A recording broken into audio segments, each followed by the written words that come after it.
You're listening to Radio Azad. This is Doubleshot Espresso with life coach Tasneem and Aisha, and we are talking about ego here. Can the ego ever be positive? What are the bad things about having an ego?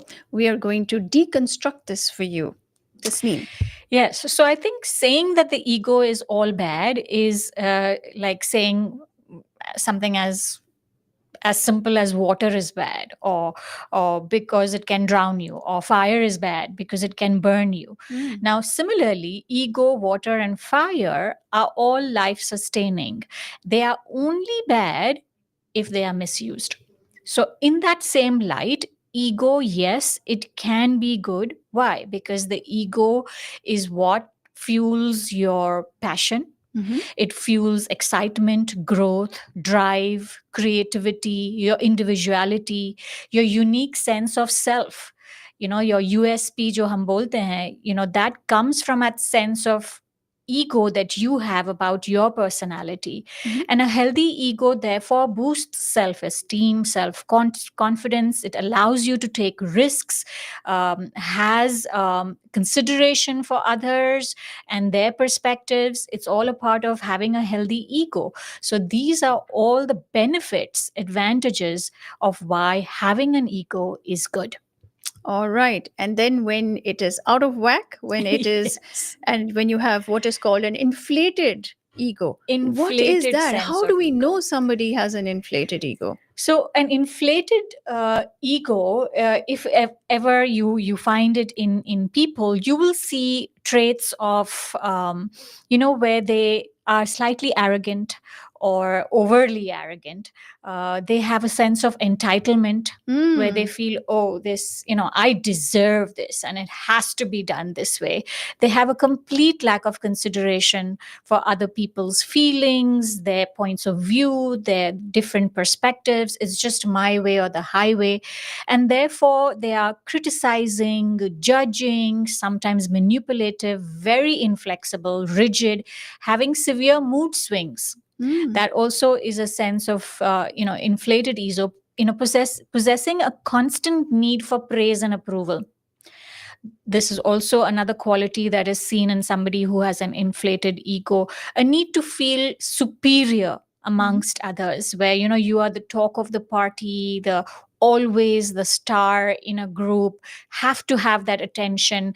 They feel very fearful and anxious if they are not in that limelight, very uncooperative, taking things too seriously, taking offense easily, constantly worrying over little things, feeling resentful towards others, inability to live in the present moment sometimes because they're always calculating their next step forward.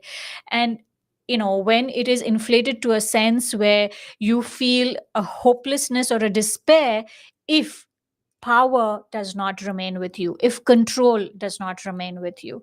So there will be those people with an inflated sense where they will want control. You take away their control, and oh my God, all hell will break loose. So is this like on the people on the verge of a personality disorder? Not so much. See, now I have just gone on a barrage and listed all of these traits, and you will not find all of them in one single human being. And if you do, then yes, Watch most out. likely they are in a state of a breakdown, or they are going through some severe mental disorders.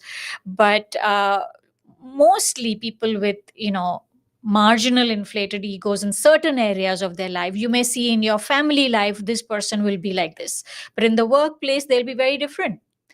So maybe with their boss they are catering to their inflated sense of ego, and they've had to play the one who has very low self-worth or low self-esteem, so it kind of plays out in another area of life. At this stage, I'll quickly mention an alter ego, which also can come to play with somebody who has an inflated sense of ego.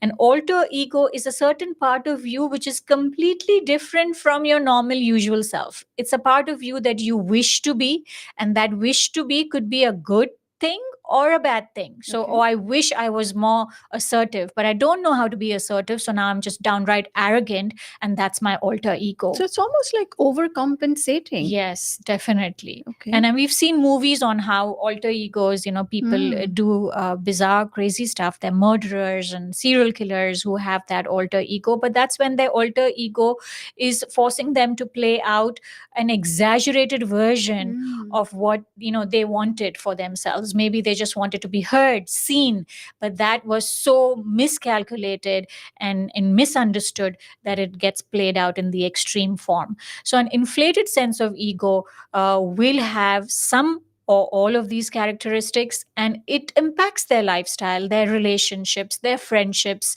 in their family and loved ones. I mean, we've always talked about the fact how if you're not that person where somebody, you're walking down the corridor and somebody's walking towards you and they take a U-turn and say, "Oh, isse to dur raho," then somewhere you need to take a dive in and ask yourself that, do I have an inflated sense of self?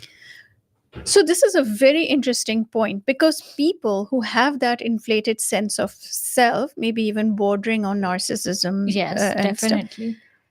do they have self awareness? Are they capable of self awareness?